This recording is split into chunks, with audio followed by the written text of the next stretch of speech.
ससुराल की आधी रोटी मायके की एक रोटी से अच्छी होती है। विधि जब से मायके से वापस आई थी, विधि के अंत मन में हमेशा जंग छिड़ी रहती कि हम गरीब हैं तो क्या कोई हमारा अपना सम्मान नहीं है। अमीर लोगों को हमेशा गरीब लोग चोर ही क्यों नजर आते हैं। अरे, जब हम लोगों को किसी भी कार्यक्रमों में बुलाने से शर्मिंदगी महसूस होती है तो फिर बुलाते ही क्यों। विधि के मन ही मन में एक जंग चल रही थी। विधि के पति ने बहुत समझाया कि छोड़ो विधि, हम भी किसी से कम थोड़ी हैं। जो खाते हैं अपनी मेहनत का खाते हैं, किसी के सामने हाथ थोड़ी फैलाने जाते हैं। विधि के पति नयन एक छोटी सी मैकेनिक की दुकान करके अपना जीवन यापन करते हैं। साथ में ही विधि भी सिलाई पुराई का काम करके घर के खर्चे लायक पैसे तो कमा ही लेती है। विधि के मायके में माँ पिता तो नहीं थे, दो भाई व भाभी थे। एक भाई की शादी हो चुकी थी, दूसरे भाई की शादी होने वाली थी। विधि की भाभी शिखा अपनी बहनों को ज़्यादा तवज्जो देती थी, ननद को नहीं। विधि अपने मायके बहुत कम जाती थी क्योंकि उसको पता था मायके में कोई इज्जत नहीं थी। कभी कभी 2 साल हो जाता था मायके नहीं जाती। माँ तो थी नहीं जो इंतज़ार करती।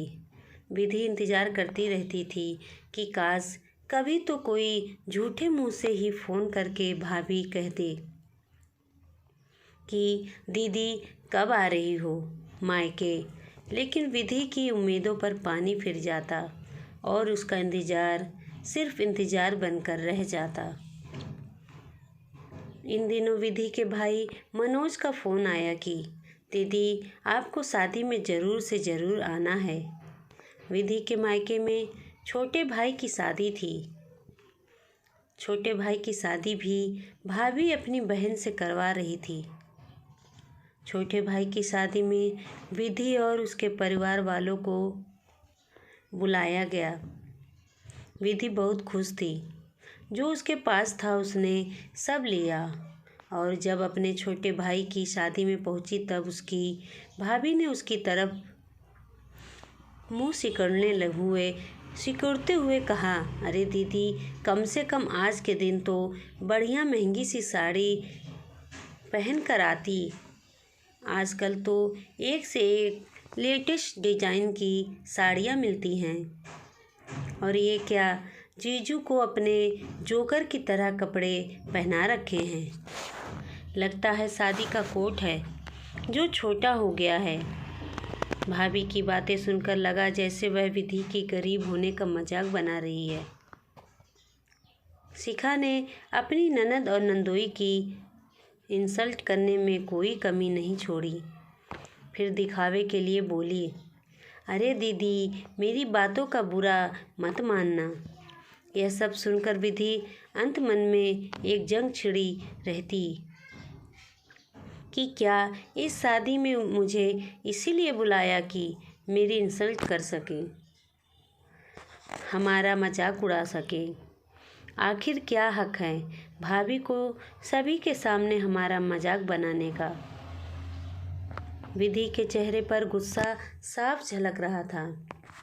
वह अपनी भाभी को जवाब देना चाहती थी, लेकिन पति ने उसका हाथ पकड़कर उसे इशारों में मना कर दिया।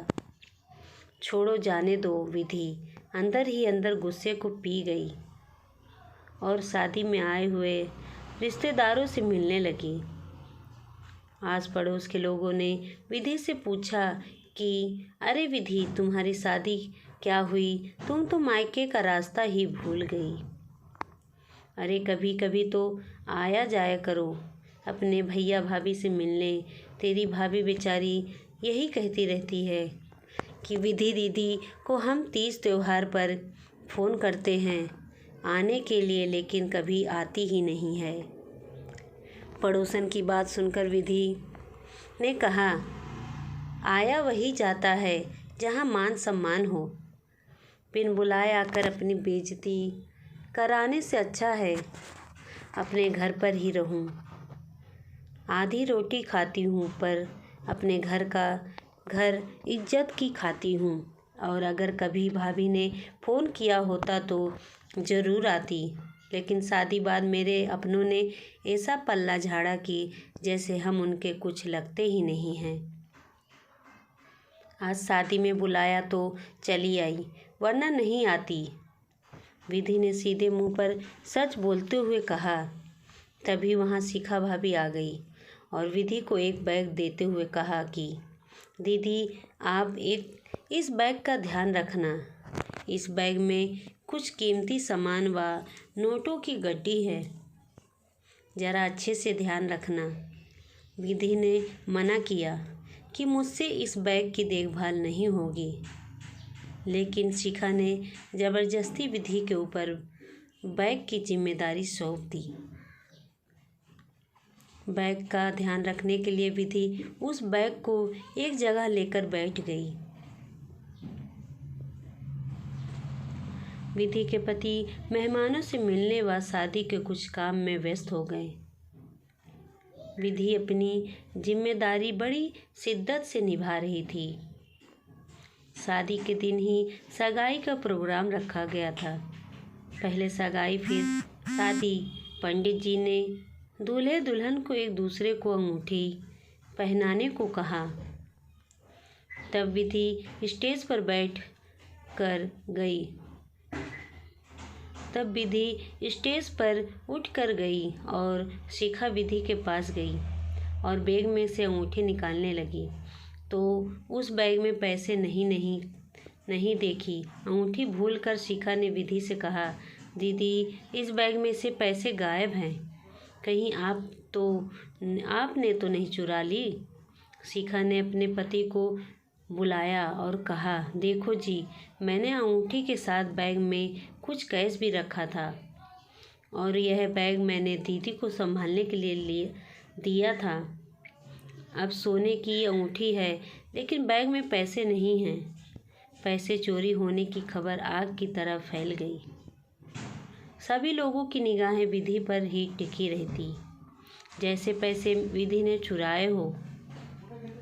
विधि ने कहा, भाभी, आपने मुझे बैग जैसे दिया मैंने उसी तरह से रखा। मैंने इसे नहीं छोड़ा और नहीं खोल कर देखा कि इसमें क्या क्या है। आप कहीं और देख ले, मैंने पैसे की चोरी नहीं की है। सच में भाभी, मैंने पैसे नहीं चुराई। मैं गरीब भले हूँ, लेकिन मैं चोर नहीं हूँ। आप लोग ठीक से पैसे मिल जाएंगे। विधि ने बेबसी से कहा, मैंने बैग को खूब अच्छे से देख लिया, इसमें पैसे नहीं हैं। अब वहाँ इकट्ठे लोग इस तरह तरह की बातें बनाने लगे कि इसे शर्म नहीं आई अपने ही भाई के घर में चोरी करते हुए। अरे गरीब हैं, पैसे देखकर लालच आ गई होगी और ना जाने क्या क्या लोग बोले जा रहे थे।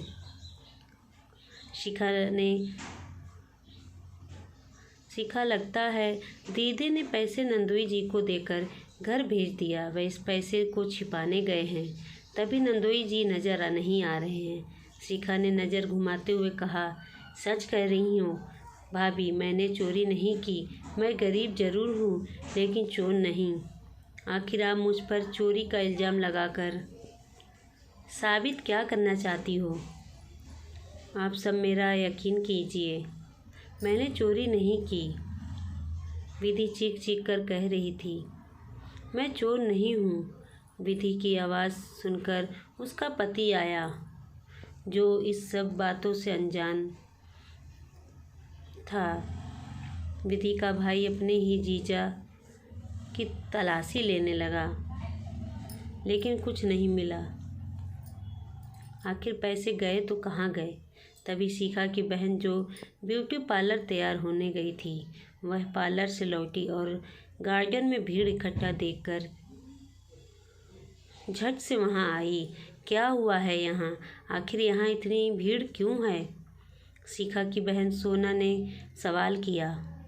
तब शिखा ने कहा, क्या बताऊँ, मैंने अपनी ननद को बैग संभालने दिया। उसमें अंगूठी के साथ साथ पैसे भी थे। सोने की अंगूठी तो है, लेकिन पैसे देख ननद साहिबा का मन फिर गया। उन्होंने बैग में से पैसे चोरी कर लिया और झूठ बोल रही हैं कि चोरी नहीं की। तभी सोना बोली, अरे जीजी, वो पैसे तो आपने मुझे रखने के लिए दिया। आप शायद भूल गई हो। मैं जब पार्लर जा रही थी तब आपने ही कहा था कि नोटों की गड्डी, सोने के जेवर एक साथ रखना ठीक नहीं है। कभी पैसे इधर उधर हो गए तो आफत आ जाएगी। इसीलिए आपने वह पैसे मुझे रखने के लिए दे दिया। मैं अभी लेकर आई पैसे। सोना ने कहा, अब सभी के सामने सब कुछ साफ था। शिखा और विधि के भाई का सिर सभी के सामने झुका हुआ था। दोनों विधि और उसके पति के आगे हाथ जोड़कर माफ़ी मांगने लगे। हमें माफ़ कर दो, बिन सोचे समझे आप लोगों को हमने गलत समझा। लेकिन विधि के अंतमन में गुस्से और अपमान का ज्वालामुखी फूट रहा था। उसने सीधे मुंह कहा, तुम लोगों को हमारा अपमान करना था, जो तुमने कर दिया। अब माफ़ी मांगकर क्यों अपने आप को शर्मिंदा कर रहे हो? मैंने कितनी बार कहा कि मैंने चोरी नहीं की, लेकिन मेरी तुमने एक नहीं सुनी। मेरे साथ साथ मेरे पति के ऊपर भी इल्ज़ाम लगा दिया। तुम लोगों को लगा हम गरीब हैं तो हम अपनी ज़रूरतों के लिए चोरी करेंगे। हम गरीब भले हैं, लेकिन हम भी स्वाभिमान से जीते हैं। हम अपने घर आधी रोटी खाते हैं, लेकिन इज्जत की खाते हैं। मैं ना तो अपना अपमान सहन कर सकती हूँ और ना ही अपने पति का। जब तक सहन करने की हिम्मत थी करती रही, लेकिन अब बात मेरे पति के आत्मसम्मान की है, तो मैं आज से इस घर से रिश्ता तोड़ती हूँ। जहाँ रिश्तों का कोई मोल नहीं, मुझे ऐसे मायके की ज़रूरत नहीं।